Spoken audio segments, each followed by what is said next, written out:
Hi everyone. So this is day 2 after my surgery. I had a lower lid retraction repair due to Graves' eye disease that caused my eye to protrude a couple of millimeters.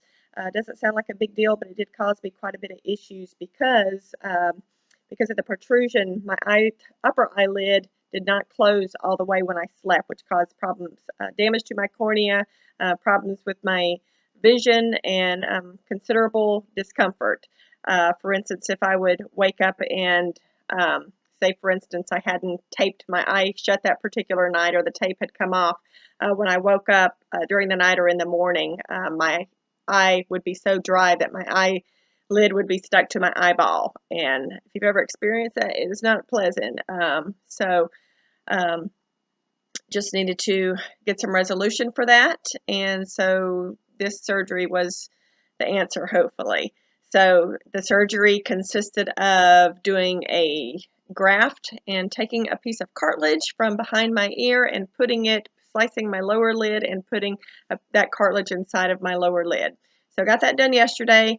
Those of you who saw the video yesterday, you kind of saw what my eye looked like at that point. So this morning, had a pretty good night's rest, and this morning when I woke up and I took the bandage off, remember when I told you yesterday that it wasn't the swelling wasn't as much as what I expected it to be, and that it may continue to swell more. That was definitely the case this morning. It was a little scary when I pulled off the bandage this morning and saw how much swelling there was.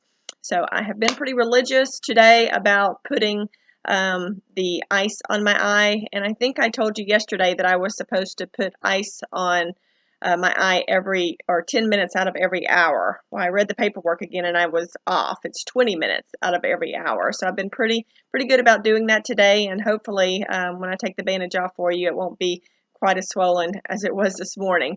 But I just wanted to kind of warn you that it's not a pretty sight. So before I do that, I want to talk a little bit about my ear because I didn't really talk about that yesterday. By the way, I was able to wash my hair a few minutes ago, and I was really excited about that because there was, sorry to be graphic, but there was a lot of blood in my hair from the incision in my ear, so I was able to get that out. And so last night there was some blood that was coming through my gauze, the bandaging on my ear, and so my husband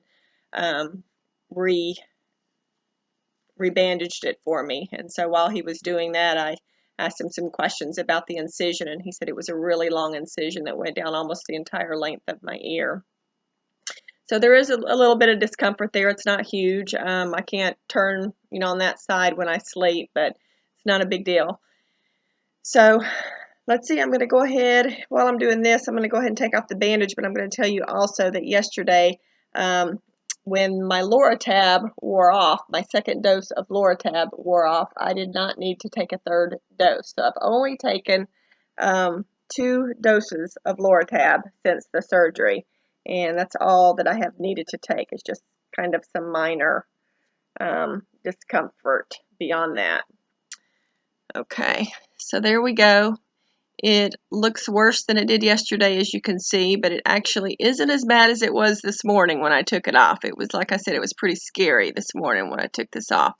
So I don't think I mentioned to you yesterday that I also have an ointment that, according to the instructions, it says that I'm supposed to put directly on the incision. So there's an incision here somewhere that the surgeon made in order to put the cartilage in my eye, but I can't see it. I don't know if it's kind of tucked under, underneath, but I can't visibly see the incision. So the paperwork says that if the incision is adjacent to your eye, just to take the ointment and kind of put a sliver of it directly on the eye. So that's kind of hard to do too, since I have these 2 vertical strips here in front of my eye.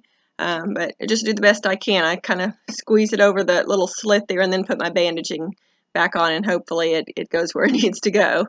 So, like I said yesterday, it's not beautiful, but the nurse from the surgery center did call me this morning and ask me how everything was going, and she said that I have one more day of this, and either late tomorrow night or the following morning when I wake up, I'll be able to cut off these vertical strips here. And she said from that point on, about the 4th day, I'll start moving uphill and the swelling will go down and I'll start healing. So I don't know if I'll do another video tomorrow. If I look pretty much the same, I don't really see a point in doing that. So it may not be until the 4th day, but I'll see how it goes tomorrow. So hope this helps. Day 2 after the surgery, and I will see you either today or tomorrow. Or no, I've already seen you today. I'll either see you tomorrow or the next day. Hope this is helping you guys who are either considering the surgery or maybe you're a day or 2 behind me. We'll talk to you later.